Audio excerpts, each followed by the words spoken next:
What's up? I'm Dan Fredenberg, and this is another chance encounter. Hey, what's up? I'm Dan Fredenberg. I'm a commercial real estate guy. I'm from the internet.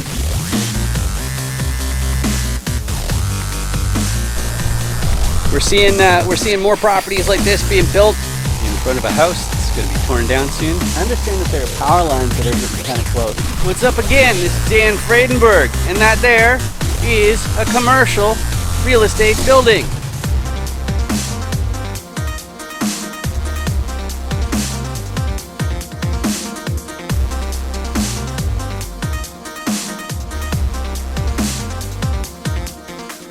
I'm joined today with, I'm going to get killed here. Sorry, how do you pronounce your name? Is it It's AdaPia or AdaPia Okay, right. Dorico. Yeah, because it's Greek, right? It's Italian. It's Italian. Okay, the next peninsula over. Okay, so there you go. But for those of you in the audience who've never seen a chance encounter, this is how it works. I don't hide the fact that often the people I'm interviewing are strangers, but I do know that they're commercial real estate investors. And I try to interview as many commercial real estate investors as I can. And this is why I'm looking to find out of the 5 different motivations I've found that are distinct among commercial real estate investors for getting their next acquisition. I say, hey, which one of those is you? And then I go through the Dan Does Deals commercial roll die with all the different GP roles. And I say, hey, what's your core competency? And if you want your own one of these so you can explain commercial real estate and you can express yourself efficiently and effectively on the topic, you can go to dandoesdeals.com and download and print that out for free. I don't even ask for your email address. I don't know what's wrong with me. But in order to be successful in commercial real estate, one of the things you have to be able to do is introduce yourself effectively. So could you please introduce yourself to the audience for everybody? Thanks. Sure, yeah. So again, my name's AdaPia Dorico. I'm a principal and VP of strategy at Alpha Investing, and we are a private equity real estate firm. So essentially what we do is we connect a network of accredited high net worth, ultra high net worth individuals to highly vetted deals that we underwrite from a small group of very, very professional operators, so multi-billion-dollar operators. And so we put those deals together. Sweet. And so that means you're definitely not a newbie, but I always start off with the motivations just in case. It sounds like my sound just blew up. It did just a tiny little bit, but okay, sweet, and it's back. So let's go through the 5 different motivations that I've found, because everybody knows why they're doing it, even if they don't know what specifically they're going to be doing. So the first motivation I found, which it sounds like a lot of the people who you deal with, this is going to be their primary motivation, which is preserving your purchasing power. So if you rely on the cash flow that comes from your assets, in other words, your wealth, if that's how you make ends meet, you're probably making more acquisitions because you're concerned about inflation. So that's what most people who choose to preserve purchasing power are all about. They want to make sure that inflation doesn't ruin the party. But my personal motivation is that I'm trading time for wealth. I've got a background in the CRM industry. So that's a type of software for doing drip campaigns, lead capture, and online sales funnels. But one of the problems about being a high earner from the form of wages or salary is you're also paying the heaviest form of tax, which is income tax. So I put on my thinking cap and I'm like, well, I should probably pivot to accumulating wealth in return for my effort and time instead of doing this silliness and giving all my money away. But the next reason is the most common one that I found, which is people want to fast track their retirement. And one of the biggest things that's implied when you say fast track your retirement is that there's an end goal, there's an end in sight. So maybe you're going to become an accredited investor and you want to retire on a beach somewhere with a low cost of living. You know, that's one form of retirement. But regardless, it means you want to cut back on your time. Whereas the next group, they're so ambitious, they want to buy their entire hometown. So they're not going to quit until, you know, they have the generational wealth, making sure that their great grandchildren never have to hold a day job. And that's really great to have because you know they're going to be hustling into their 90s. But the last group I've been saying is they want to save the world. They want to help people who need it, they realize that accumulating wealth is one of the most effective vehicles out there to make a big impact on a sector of society or the environment or whatever your pet project is. So out of those 5 different motivations, AdaPia, if I didn't screw that up, what resonates with you the most? What describes you the best? Wow, I mean, they all do, except for like buying my own town, maybe in the metaverse, but like other than that, I mean, honestly, like it's everything. Wealth isn't just one dimensional, clearly. So having the tax benefits, having the cash flow, being able to choose how to work, and using that cash flow for good. I'm a huge proponent in saying that wealth in the right hands changes the world. So wealth in my hands changes the world, and in yours, and like lots of other people's that don't think they can get wealth. So to me, it's basically all of the above, except for owning my own town, because I think there comes a point where you can say, like, this is enough. Yep, I absolutely love that. So, just in case you in the audience there don't really know commercial real estate so well, I'm going to take it all the way from top to bottom.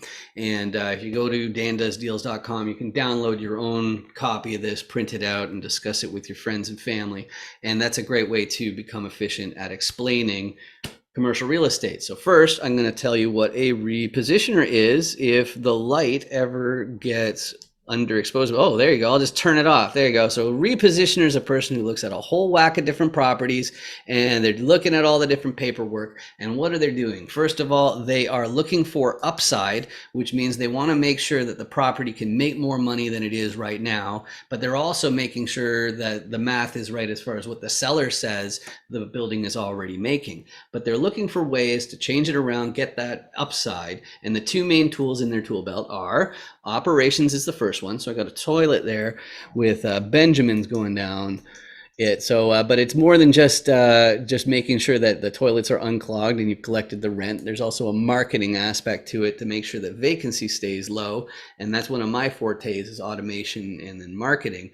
But that's often not enough for a commercial property because real estate's so hot.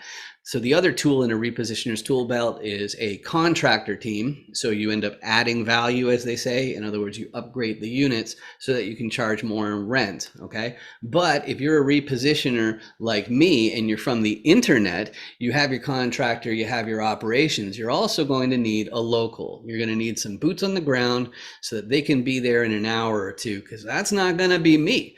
So if you are a tenant, though, you'd be looking at the local and the contractors and the repositioners and the operations, say, oh, who are they? Oh, they're the owners. You'd all say they're just the owners. But of course, there's more to it than that. The banks are getting involved as well. The financiers, the capital raisers, all of those different people, they are going to be who the repositioner asks when they need to borrow a bunch of cash, like going to the bank, but they're going to want to know somebody else that I haven't mentioned yet, and that is the sponsor. They're going to say, hey, who's your KP? Who's your sponsor? And that means it's somebody who already owns a similar asset to the one that you're getting this loan to buy. Okay, so if you want to buy a complex that's worth $10 million, or it has like 1,500 units in it or something like that, even if you're Elon Musk, you need somebody in the fold who already owns a similar asset, or you're not going to be eligible for the loan. Now, of course, you also need some liquidity on hand, and you also have to have a balance sheet in the GP team of at least the amount of the loan. But if you got all those pieces, put them all together, you've got yourself a commercial real estate deal. So out of those different core competencies, what contributions do you generally do in your deals? So we're the LP equity. So after you get we structure the deal financially, I'll put it that way. So we come in and we bring in the equity piece. So the bank, the commercial lender is going to put the mortgage, the loan on, and then we come in with the rest of the money. All right, good stuff. And they're always great people to know. You got to have people with more money. But as far as ideal properties, though, I like to call it the buy box. And just so you know what somebody's asking for, usually if they're saying ideal property, there's really three main aspects, which is the geography, so which states, counties, things like that, the unit count, okay, and the other one is the class. But class is split into two parts. They're both A, B, C ranked, just like in school, and one of them is for the condition of the actual property, and then the other one is for the area it's in, and that's talking about like proximity to schools, crime rates, stuff like that. But what is if somebody's going to bring you a property, what's easier to say yes to and what's more difficult to say no to? We pre-approve sponsors, so we take a long time to get to know them. When they bring us a deal, we're looking at, for appropriate risk-adjusted returns. But I would say that the business plan has to make sense. So in that area is, are the rent projections appropriate to the demographics? We're not looking for something that has too heavy of a lift. So, going back to that class thing, like you said, so if it's a class C building and somebody says, some random person comes up and says, oh, I'm going to buy this building and it has $500 rents, and I'm gonna make it into a class A building and make it into $2,000 rents. Like, that's just not happening. So it has to make sense for the area, and the sponsor has to have the capability and the know-how to do that. And especially these days with rising costs, they have to really understand that what they're putting in, there's going to be a return on investment in the NOI growth. Beautiful. So the next question I always ask is who you're best suited to help, and I think you actually just answered it. So one thing that I love about commercial real estate is that because nobody is all of the sides of the die at any given time, generally, they're basically there's always somebody that everybody is better suited to help than somebody else. And it sounds like we're the same, maybe because of my digital and marketing background, but it sounds like the sponsors are the people who are best to reach out to you, and possibly the repositioners. Is that accurate?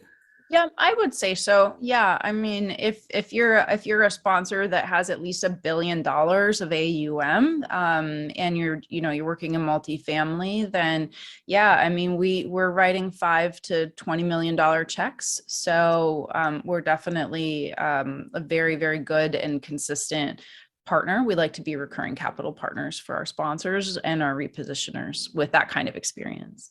All right, beautiful. And we ended up meeting each other through LinkedIn. Is LinkedIn the best way to reach out to you, or is there a website that's better or something? Yeah, no, LinkedIn is probably the best place. I kind of like it. Everybody goes to LinkedIn to find me.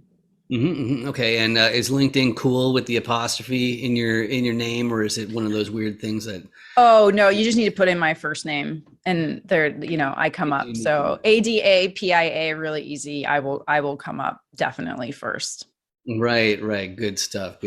Yeah, I've had some people like, actually, it was funny. I had a friend who, she's named Shawnee, and he has an E with the little accent. And I got another friend whose last name is Horn with an E at the end without the accent, egu.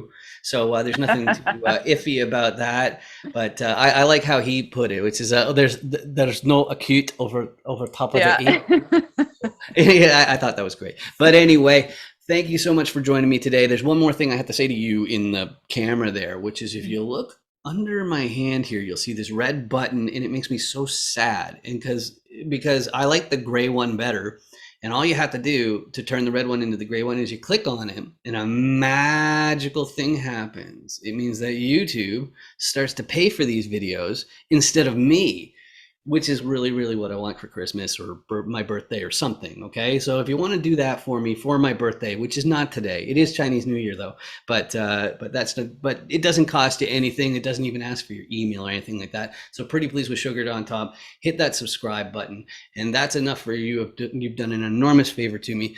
Just like AdaPia, you've done a great, a wonderful favor to me by joining me today. Thank you so much for joining. It's been a pleasure. Thanks for having me. Sweet. I just want to tell you, because I've actually seen your website, Real Estate is a Scam, before, and I loved it. Oh, And, cool. Yeah, because I think it's really so spot on. There's good stuff, bad stuff in every industry. Yeah, make sure you subscribe, like, and hit that notification bell. For Dan the Man. And thank you. Turn that subscribe button from red like his beard to gray like his beard will be. So I met Dan through some networking groups for real estate investing. He's a great guy from what I know about him. He's very ambitious and he makes it easy to come on with his questions and has a great setup. It's easy, it's clear, concise, and I'd recommend going on his interviews for anyone that's considering it. It was unlike anything I've ever experienced. It was super fun. The process was so easy, a caveman can do it. I mean, if you guys haven't done it yet, you guys need to get on his calendar. Just take 15 minutes of your time, get exposure, find out who Dan is, what he's about. He's a true trifecta. And if you don't know who he is, get in touch with him. Google his name, find him on LinkedIn, do whatever you can, just reach out to him. So I really appreciate the format. Like I've told you a couple times before, I think it's really great because me personally, I'm very long-winded. I have to purposefully make things more concise, but the way I take things in is I definitely prefer things to be concise and straight to the point and concentrated. And the chance encounters really do that great for individuals. So you can get a good grasp on who they are, what do they do, why do they do it, what space do they operate in. That's why I love chance encounters.